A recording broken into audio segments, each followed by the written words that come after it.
Oh, I was just reading my travel book here.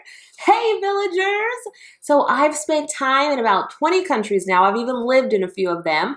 I'll be doing some more traveling in the not so distant future that I'd love to tell you about too. Maybe you're planning a trip to one of these countries and I can help you out. I thought that maybe I would share some stories though about my past adventures first, starting with the month we spent backpacking around Southeast Asia. Oh boy, was that interesting. Let's go! First, I want you to know that this is the cheap person's version of backpacking in Southeast Asia, not the rich person's. And I'll tell you how I prepared for this long trip. Then I'll tell you about my first day there. I did a lot to prepare for this trip over the course of 2 weeks. That's how much notice I was given by my traveling companion and boyfriend, now husband. I had to get some painful, overpriced vaccinations.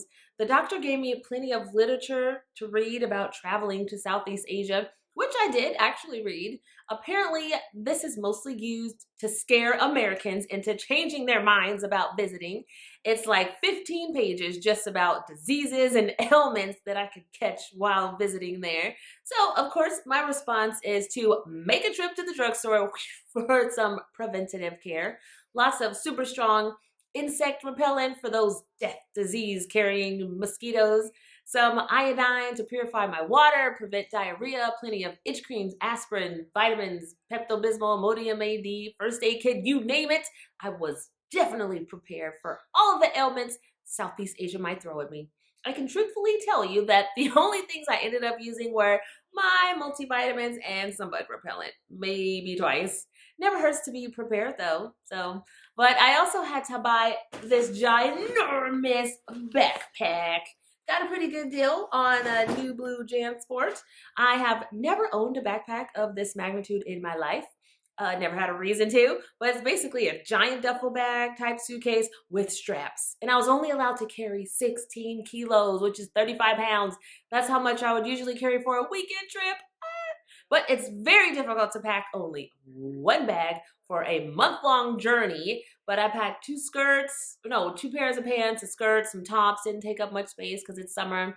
I was only thinking that I'd be able to buy a few things in Southeast Asia too, but still kind of worried about that. Because how can a girl live with so little? When I'm a little anxious, though, it usually means it's going to be a good adventure, new learning experiences, and I was so right.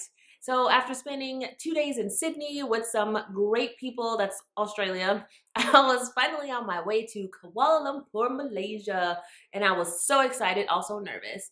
Wasn't really ready, but no way I would say no to this opportunity either. So off we go. But just before boarding a long, crappy flight from Sydney to Kuala Lumpur, the then boyfriend tells me he left Kuala Lumpur already and is in Phuket, Thailand, waiting for me. What? So I had a short layover in Kuala Lumpur and then off to Phuket. So the boyfriend bought the plane tickets, by the way, so I didn't complain. But waiting for the Phuket flight, Kuala Lumpur airport was fairly old, but had plenty of shopping and restaurants to pass the time.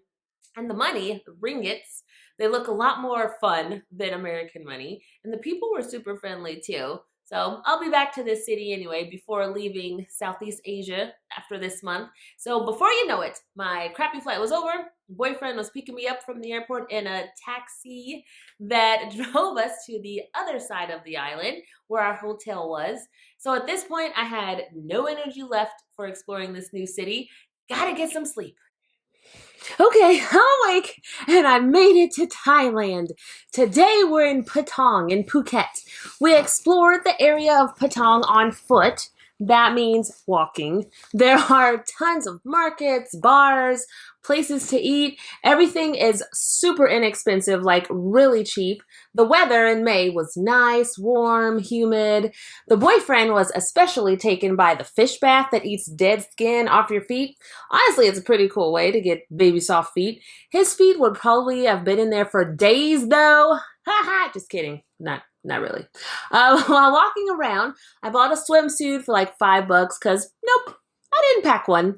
And it had to be beach ready. However, Patong Beach was not very clean.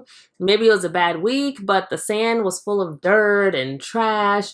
Also, too much street view for my taste. I like to feel like I've escaped when I'm on the beach. While this is not my favorite beach, there are plenty of activities to do there. Parasailing, jet skiing, canoeing, water skiing, probably more stuff too.